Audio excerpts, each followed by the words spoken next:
భూలోకం అంటే భూగోళ లోకం అని అర్థం. మనిషి జన్మించి జీవించి ప్రయాణించగల లోకం అంతా భూలోకం క్రిందకు వస్తుంది.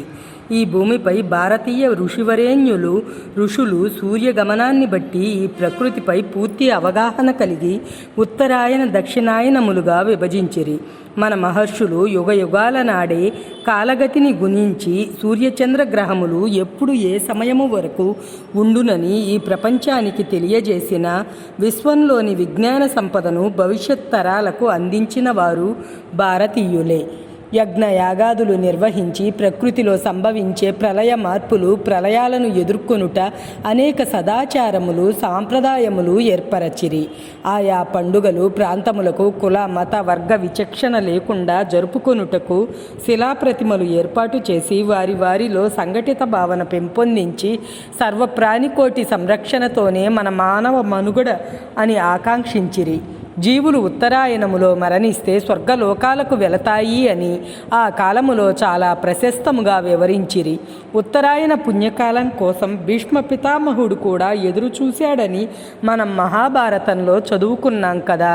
దక్షిణాయనమున గ్రీష్మ ఋతువు నుండి వర్ష ఋతువు ప్రారంభమయ్యే కాలం, ఉష్ణోగ్రతలో మార్పు వచ్చే కాలం, భూమిపై ఉష్ణము నుండి సముద్రము మేఘావృతమై వర్షించుట ప్రారంభ కాలములో అనేక క్రిమికీటకాదులు, శిలీంధ్రములు, బ్యాక్టీరియా, వైరస్లు, భూచర జలచరాలు, పశుపక్ష్యాదులు, మానవ జంతుజాలములు ఈ ప్రకృతిలో పంచభూత ప్రక్రియల ద్వారా 84 లక్షల జీవజాతుల జననం జరుగుచున్నది. పూర్వజన్మల కర్మబీజ ఫలాలే విధివ్రాతలు మన కర్మ దేహాల రూపంలో వచ్చి మనల్ని బాధ పెట్టుటమో లేక సుఖపెట్టడమో జరుగుచున్నది.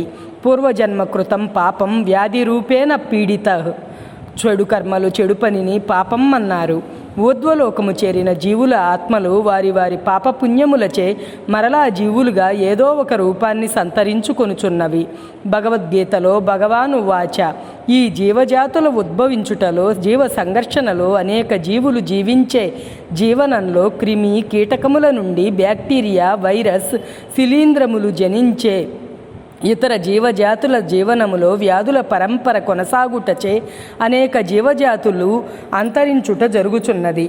నేటికి ఇవి గాలి, నీరు, ఆహారము ద్వారా భూగోళమందు వ్యాప్తి చెందుచున్నవి. భారతీయ మహర్షులు గ్రీష్మ ఋతువు నుండి శరదృతువు ప్రారంభం వరకు ప్రకృతిలో వ్యాధికారకముల విజృంభణ అధికముగా ఉండునని, వీటి నివారణకు మహర్షులు పర్వదినములు, పండుగలు, పవిత్ర మాసములు, పూజలు చేయు విధానములు మరియు తీర్థప్రసాదములను ఔషధీయుక్తమైనవిగా ఏర్పాటు చేసి ఉన్నారు. మనిషి తనలోని కామ, క్రోధ, లోభ, మద, మోహ, మత్సర, స్వార్థ, అన్యాయ, అమానవీయత, అహంకారమనే దుర్గుణాలను తొలగించుటకు ఆధ్యాత్మికంగా జరుపుకునే పూజలన్నీయు మానవుని ఆరోగ్యమని, పరిరక్షణ నియమాలుగా ఆచరించే ఆచార సాంప్రదాయమును ఏర్పరచియున్నారు. తొలి ఏకాదశి నుండి పితృదేవతలకు పేలాల పిండితో కొనసాగించిరి. తదుపరి వచ్చే చెట్టు పుట్టలతో పాటు వినాయకుని వినాయక చవితి నాడు పూజించే ఆకులు, దసరా నవరాత్రులలో అమ్మవారిని పూజించే వివిధ ఔషధీయుతమైన పూల పూజా విధానము, దీపావళిలో వివిధ వనమూలికల సమిదలు కలిగిన దివిటీలతో వైరస్, బ్యాక్టీరియా, శిలీంధ్రాలు మొదలైన వ్యాధికారకాలను పారద్రోలే విధానము, తదుపరి కార్తీక మాసంలో వివిధ రకాల పండ్ల రసములచే పరమాత్ముని అభిషేకించి ఇచ్చే తీర్థప్రసాదములు ఔషధీయుక్తమైనవి. సంక్రాంతి, ఉగాది పండుగలలో కూడా మన మహర్షులు ఆచార సాంప్రదాయ రూపములో సమాజమున ఆచరణీయమైన విధి విధానములు అందించిన విశ్వవిజ్ఞాన సర్వస్వము ప్రపంచములోనే మహోన్నతమై సహజ ప్రకృతితో మానవుని మనుగడ మమేకమై ఉన్నది.